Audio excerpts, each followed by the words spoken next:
Hi all, எல்லோரும் எப்படி இருக்கீங்க? நல்லா இருக்கீங்கன்னு நம்புகிறேன். இன்றைக்கி வந்து பார்த்திங்கன்னா சிக்கன் கிரேவி எப்படி பண்ணுறது, சிக்கன் குழம்பு எப்படி பண்ணுறதுன்னு பார்க்கலாம். வாங்க வீடியோக்குள்ளே போகலாம்.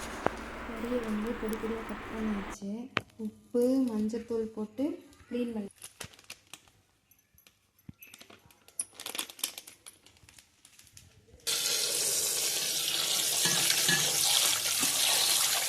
கழுவியாச்சு. இன்னைக்கு குழம்பு எப்படி வைக்கலான்னு பார்க்கலாம் வாங்க. இது வந்து வதக்கிறதுக்காண்டி தனியாக எடுத்து வச்சுருக்கோம். அதில் இருந்த முட்டை, கொஞ்சம் போல் கறி, இதை தனியாக வதக்கிட்டு இதை தனியாக கிரேவி பண்ணிவிட்டு இதை வந்து குழம்பு வெந்ததும் மேலே போட்டால் நல்லாயிருக்கும். லாஸ்ட்டை 5 நிமிஷத்துக்கு முன்னாடி போட்டோம்னா அது நல்லாயிருக்கும். இது குழம்புக்கு வந்து தேவையானது.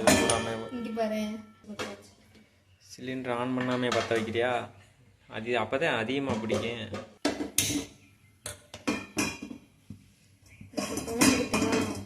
வறுத்துக்கலாம். ஃபஸ்ட்டு என்னென்ன எடுத்துருக்கோன்னா சீரகம், மிளகு, பட்டை, வத்தல், வெள்ளைப்பூடு, வெங்காயம், தக்காளி, கருவேப்பிலை, அப்புறம் வீட்டில் யூஸ் பண்ணுற மசாலா.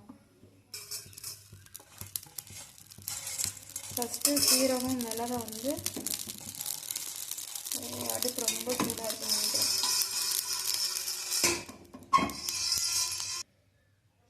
சீரகம் மிளகை வந்து தனியாக வறுத்து எடுத்துக்கிட்டாச்சு. நீ தேவையானதை தக்காளி வெங்காயத்தை வதக்கிக்கலாம்.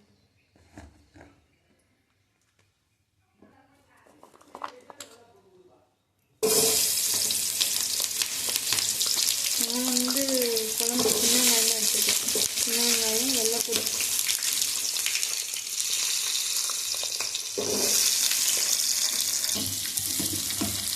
வெங்காயம் வந்து இது லேசாக கலர் மாறின உடனேயும் தக்காளி சேர்த்து வதக்கிக்கலாம்.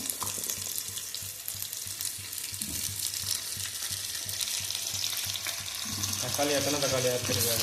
1 கிலோ கறிக்கு நான் வந்து 2 தக்காளி சேர்த்துருக்கேன். முழு இன்னும் கொஞ்சம் நல்லா வதங்கட்டும். தக்காளி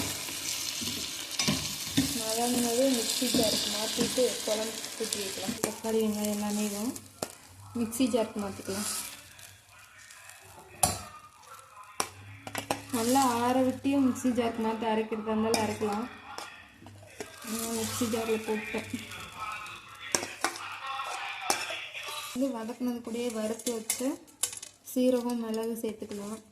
அது கூட குழம்புக்கு தேவையான மசாலா எல்லாம் சேர்த்து ஒன்றா அரைச்சிக்கலாம். ஊர் சைட்லாம் பார்த்தா நம்ம இங்கே இப்போ இருக்கிறதுல வந்து பார்த்தா மல்லிப்பொடி, ஜீரகப்பொடி, தனியாக பொடி அதெல்லாம் தனித்தனியாக போடுறாங்க. ஊர் சைடெலாம் இன்ஸ்டண்ட்டாக அப்படியே ஒரு மசாலா ரெடிமேடாக ப்ரிப்பேர் பண்ணியிருப்பாங்க. அதான் எப்பயுமே நாங்கள் அதான் கொண்டு வந்திருக்கோம். அந்த மசாலா ரெடிமேடாக அப்படியே வாங்கி ஃப்ரெஷ்ஷாக அரைச்சி டப்பாயில் போட்டு வச்சுருக்கோம். அதை தான் யூஸ் பண்ணுறோம். மார்க்கு இது வந்து எங்கள் ஊரில் கிடைக்கக்கூடிய மசாலா பாக்கெட்டு. சிக்கன் ஃப்ரைக்கு, சிக்கன் குழம்புக்கு, நாட்டுக்கோழி குழம்பு எது வச்சாலும் நாங்கள் இதை கொஞ்சம் அப்படியே சேர்த்துக்குறோம். செம்ம டேஸ்ட்டு கொடுக்கும். சிக்மார்க் தனப்பொடி ஒன்று. எப்போ ஊருக்கு போனாலும் இந்த பாக்கெட் ஒரு சரம் வாங்கிட்டு வந்துடுவேன். நான் 2 பேர் தான் இருந்தாலும் ஒரு சரம் வாங்கி. நெக்ஸ்ட்டு குழம்பை கூட்டி வச்சிடலாம். குழம்பை கூட்டி வச்சுட்டு நம்ம மிக்ஸி ஜாரில் எடுத்ததெல்லாம் போய் அரைச்சி எடுத்துகிட்டு வந்துடலாம்.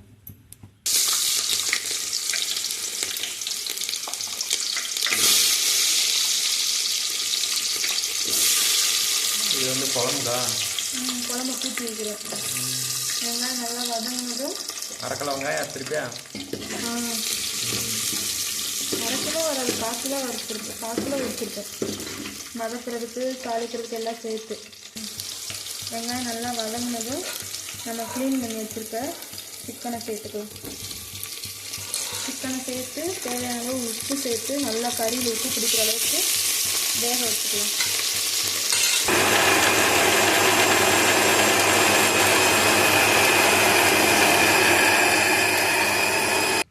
அரைச்சாச்சு.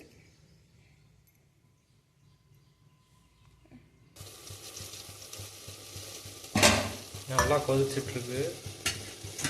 கறி வந்து நல்லா நேரம் மாறிடுச்சு. இனி அப்படியே நம்ம அரைச்சி வச்சுருக்கிற மசாலாவை சேர்த்துக்கலாம்.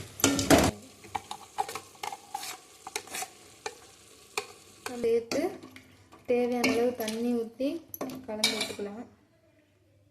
உப்பு போடணும். தேவையான அளவு உப்பு சேர்த்துக்கலாம். நான் வந்து கல் உப்பு தான் சேர்த்துருக்கேன். க்ளீன் பண்ணுறது இது வந்து தனியாக வதக்கிறதுக்கு எடுத்து வச்சுது. கொஞ்சம் இப்போ தனியாக எடுத்து கிரேவி மாதிரி வைக்கலான்னு சொல்லிட்டு க்ளீன் பண்ணிட்டுருக்கு. கிரேவி பண்ணுறதுக்கு தேவையானது க்ளீன் பண்ணியாச்சு. ஈரல், கொஞ்சமாக கறி எடுத்துக்கிட்டோம். ஈரல், கறி எல்லாம் சேர்த்து க்ளீன் பண்ணி வச்சுருக்கோம். இதை வந்து தனியாக கிரேவி பண்ண எடுத்து வச்சுருக்கோம். குழம்பு வந்து கொதிச்சிருச்சு. நல்லா கொதித்து வற்றுனதும் தாளித்து இறக்குனா குழம்பு ரெடி.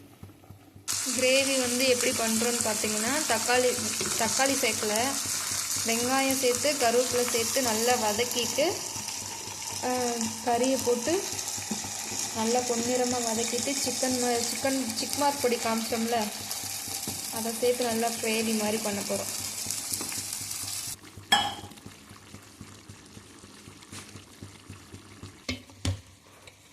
குழம்பு நல்லா வற்றி எண்ணெய் பிரிஞ்சு வந்துடுச்சு. ஸோ இப்போ நம்ம வந்து வெங்காயம், கடுகு, கருவேப்பிலை சேர்த்து தாளித்து இறக்கிடலாம்.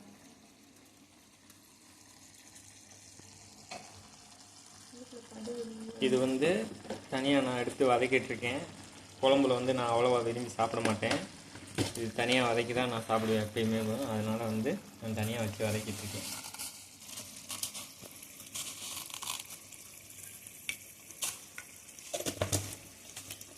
கடுகு நல்லா பொரிஞ்சதும் வெங்காயம், கருவேப்பிலை சேர்த்து தாளிச்சுக்கலாம். எப்பயுமே இப்போ நாங்கள் வந்து 2 பேருமே சேர்ந்து தான் சமைப்போம். எங்கள் வீட்டில் 2 பேர் தான் இருக்கனால வெங்காயம் போடு, கருவு போடு, கடுகு பொரியட்டும். பூராமே பொருள் கீழே இருக்குமா.